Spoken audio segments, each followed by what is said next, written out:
सरहद पर तैनात हमारे जवान दुश्मन की हर साजिश को नाकाम करने में दिन रात जुटे रहते हैं।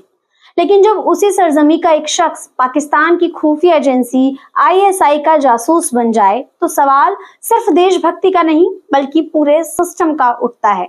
क्या देश के भीतर छुपे गद्दार अब खुलकर आईएसआई के लिए काम करने लगे हैं? राजस्थान के जैसलमेर से आई एक खबर ने पूरे देश को चौंका दिया है। एक शख्स जिसे लोग सामान्य नागरिक समझते थे, वो असल में पाकिस्तान की खुफिया एजेंसी आईएसआई का एजेंट निकला। नाम है पठान खान।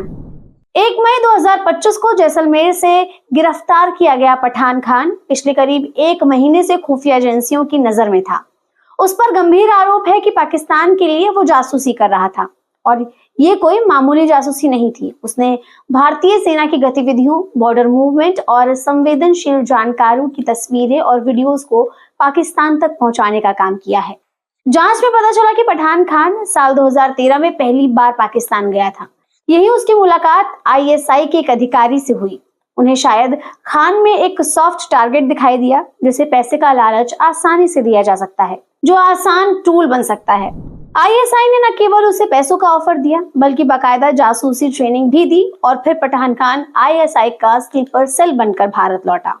उसने पाकिस्तान के साथ लगातार संपर्क बनाए रखा, सोशल मीडिया के जरिए, फोन कॉल्स के जरिए और यहाँ तक कि आईएसआई ने उसे भारत में काम करने के लिए एक भारतीय सिम कार्ड तक मुहैया करवा के दिया। खान भारतीय सेना की गतिविधियों के वीडियोज और फोटोज लेकर आईएसआई को भेजता था, खासकर जैसलमेर के बॉर्डर इलाके जहाँ सेना की भारी गतिविधियां होती हैं, जैसे ट्रेनिंग, मूवमेंट और अन्य लॉजिस्टिक डिटेल्स। इन जानकारियों को पाकिस्तान तक पहुंचाना न केवल देश की सुरक्षा के लिए खतरा है बल्कि सैनिकों की जान को भी जोखिम में डालता है। सोचिए, जब सेना के ऑपरेशंस की लाइव जानकारी दुश्मन देश तक पहुंचाई जाए तो वो कितनी खतरनाक हो सकती है। पठान खान ने सिर्फ देश से गद्दारी नहीं की बल्कि देश के रक्षकों पर भी जान का खतरा खड़ा कर दिया है।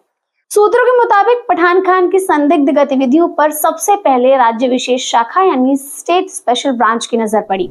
एजेंसी पाकिस्तान की खुफिया गतिविधियों पर नजर रखती है। खान के सोशल मीडिया इस्तेमाल करने के तरीकों और यात्राओं में गड़बड़ी दिखाई दी। फिर 1 महीना लंबा सर्विलांस चला और अंततः 1 मई को उसे गिरफ्तार कर लिया गया। अब पठान खान के खिलाफ ऑफिशियल सीक्रेट्स एक्ट 1923 के तहत मामला दर्ज किया गया है।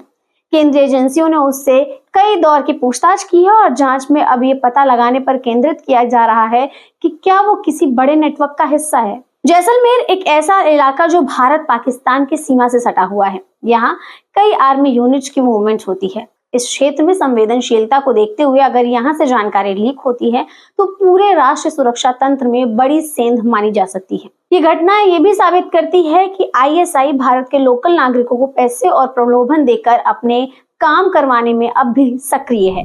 अभी तक की जांच में स्पष्ट नहीं हो पाया है कि पठान खान अकेले काम कर रहा था या उसके पीछे कोई बड़ा नेटवर्क है।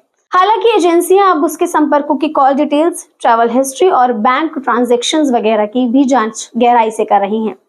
ये घटना एक बड़ा सवाल खड़ा करती है कि हमारे समाज में ऐसे तत्व कैसे पनप रहे हैं जो देश के साथ गद्दारी करने को तैयार हैं। क्या हमें लोकल स्तर पर सतर्कता बढ़ाने की जरूरत है? क्या सामाजिक जागरूकता अभियान चलाना चाहिए ताकि लोग आईएसआई जैसी एजेंसियों के लालच से बच सकें?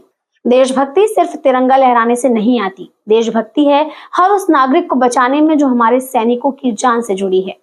पठान खान जैसे लोग अगर देश के अंदर मौजूद हैं तो खतरा केवल बाहर से नहीं बल्कि भीतर से भी बड़ा खतरा है। इस पूरे मामले में सबसे चौंकाने वाली बात यह रही है कि अब तक किसी बड़े राजनीतिक दल की ओर से इस गिरफ्तारी पर स्पष्ट बयान नहीं आया है।